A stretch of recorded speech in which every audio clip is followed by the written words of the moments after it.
ไม่สูงค่ะเมื่อในเป็นวันที่25เดือนธันวาคมที่11ปี2025เป็นวันอังคารในตอนในข่าวสายหมอหอมได้ออนเอาพี่น้องเฮาค่ะมาถ่อมด้วยข่าสายงายเงาลายอันในว่างูนั่นมีไว้อยู่ดีในเฮิรนสูแวงสูเนี่ยค่ะปยก็ได้ออนพี่น้องค่ะมาเลยเพียนด้วยปาโตนไม้จึงหือติอันงูโกเนี่ยค่ะเนาะอันเฮาค่ะกึ่งที่ไลพกไว้ที่ในแวงเฮานั่นคืองูเตอำมาจูนนั่นเฮ็ดไหนค่ะ ออนตั้งเปิ้นได้แต่ก็เข้ามาถ่อมด้วยตั้งโฮตั้งหันเกี่ยวกับเลยลอง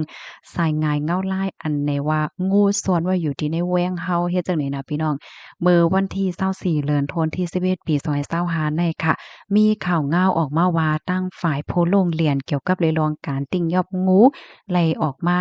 ลาดแล้วก็มาแนะนำนั่นขนาดเนาะว่าสังคบทบหันสายงายเงาลายหาอันที่เตว่ากว่าในประวัติในจึงในสวนสู่เจ้านั่นแหน่จังมีงูไว้หน้าเนี่ยว่าพี่น้องเฮาข้อที่1ค่ะคบทบหันคาบงูเนี่ยค่ะอยู่ๆในเฮาค่ะเนี่ยก็หันคาบงูไว้เฮ็ดจั่งใดค่ะนะอันนี้ก็มันแหน่สายหงายเงาลายที่อันแตกแรงว่าปื้นตีหิมหอมจั่งนั้นนั่นน่ะมันมีงูไว้อยู่เฮ็ดแหน่นะตั้งพี่น้องเฮาค่ะเขาห้องสังห้องว่าคาบงูก็จ่องแม่นค่ะ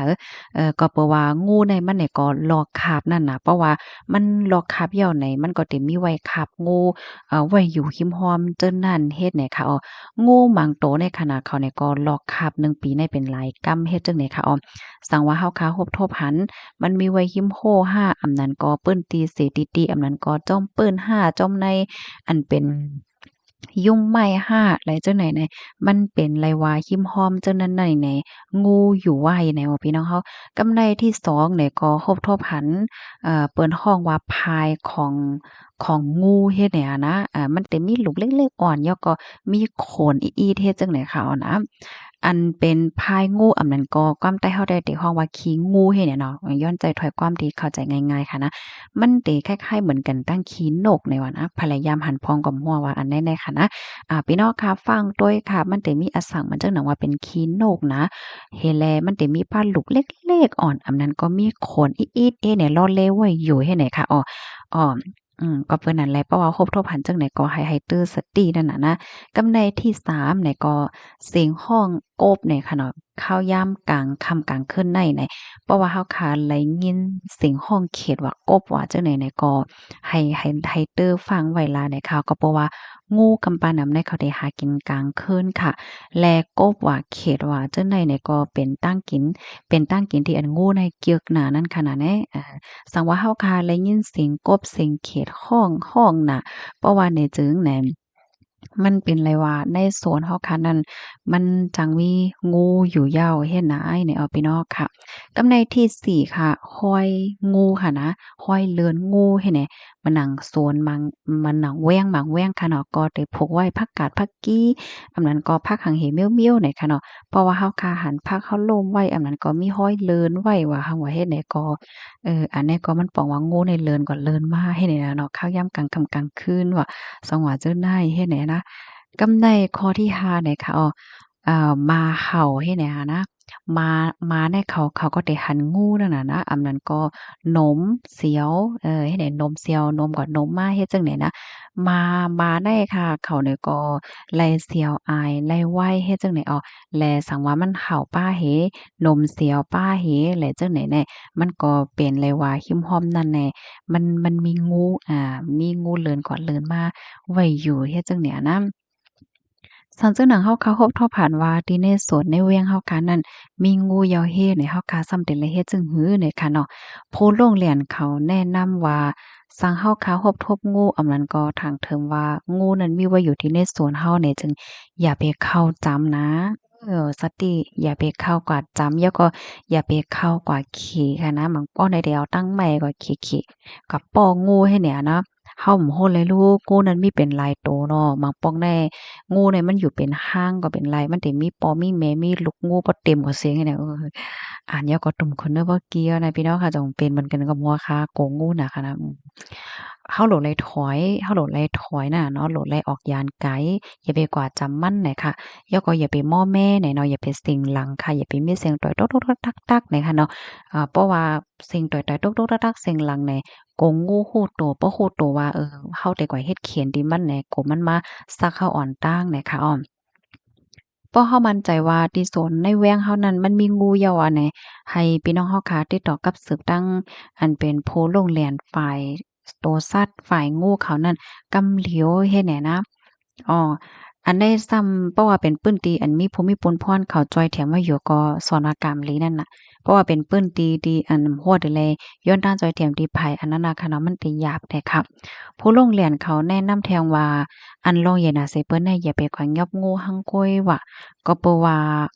มันจั่งเป็นพินั่นคั่นน่ะเฮาบ่ฮู้ว่างูเนี่ยมันมีเป็นหลายตัวกูก็เพราะว่างูเนี่ยมีเป็นหลายๆตัวเลิ่นออกมาพร้อมกันเพราะว่าในจึงเนี่ยก็มันรอดพ้เนี่ยค่ะเนาะอันลำรองที่สุดแต่ก็อันสืบฟ้อนหาผู้ลงเรียนเขาในที่รอดพ้เหลือสิเปิ้นสุดเนี่ยค่ะข้อมูลในค่ะเลยเปิงอิงเอามาที่เว็บไซต์โซฮาเนี่ยค่ะเนาะเลยเตรียมตั้งไว้ค่ะ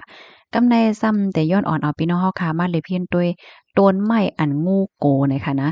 ค่ะเอาแค่พางในปันป้าค่ะเนาะก็เปิ่นว่าตีหนึ่งเลยตีหนึ่งได้มันก็ได้ห้องอำเหมือนกันเนี่ยค่ะยามเมืองห้าม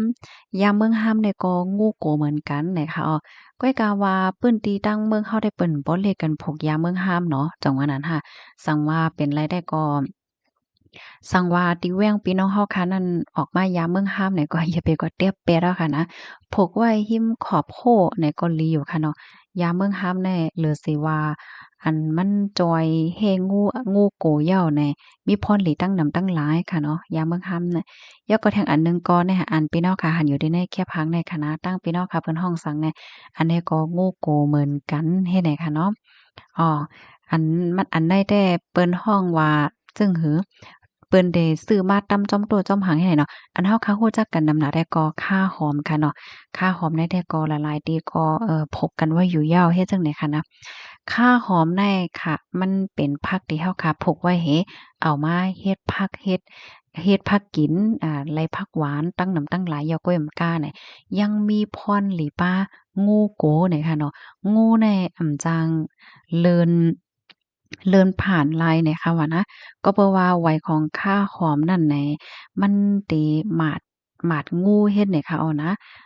กำนั้นแลเพราะว่าที่ในแว้งเฮาค่ะนั้นพกไว้ข้าหอมน้ำเนี่ยก็ มันก็เฮ็ดให้งูโกงูก็บ่ฮัดมาจำเหย้าเนี่ยค่ะกำในมาแทงอันหนึ่งก็หมวกสางก้านเนี่ยค่ะอันใดๆก็เฮาค่ะได้ฮู้จักกันหลีเพราะเหย้าก็เฮาค่ะก็เลขกันพกอยู่แล้วค่ะเนาะหมวกสางก้านเนี่ยเป็นหมวกที่หังหลีเป็นหมวกที่อันมังกลามีมังกลายเหย้าก้วยมก้านเนี่ยยังมีพรปางพรหลีจอยเฮ็ดไหลงูลูกกวนเนี่ยค่ะนะหมวกสางก้านนั้นมันมีเสียวอายที่อันเป็นก้องต่อ งูเนี่ยค่ะเนาะงูเขาแน่เกียกนั่นค่ะน่ะเนาะเหี่ยวแลมันก็เฮ็ดให้งูเนี่ยมาจู้จามเนี่ยค่ะกำนั้นแหละเฮิ้นไหลที่มีไว้ค่าหอมหาอำนั้นก็หมอกสังการและจั่งใดก็เตจอยไลเนี่ยค่ะกำนำแต่เฮิ้นพี่น้องใต้เฮาค่ะได้เต็มมีไว้อยู่อะเนาะหมอกสังการว่าค่าหอมว่าอะไรจั่งใดเนี่ยค่ะนะค่ะยินจงปกติรับถอมปันแห้งค่ะหนังเฮอพี่น้องค่ะเดี๋ยวจังไลฟังสักทีกันก่อ แค่นอใจกันสืบเปิ้นไผแชร์ขวาใส่กัมค่ะ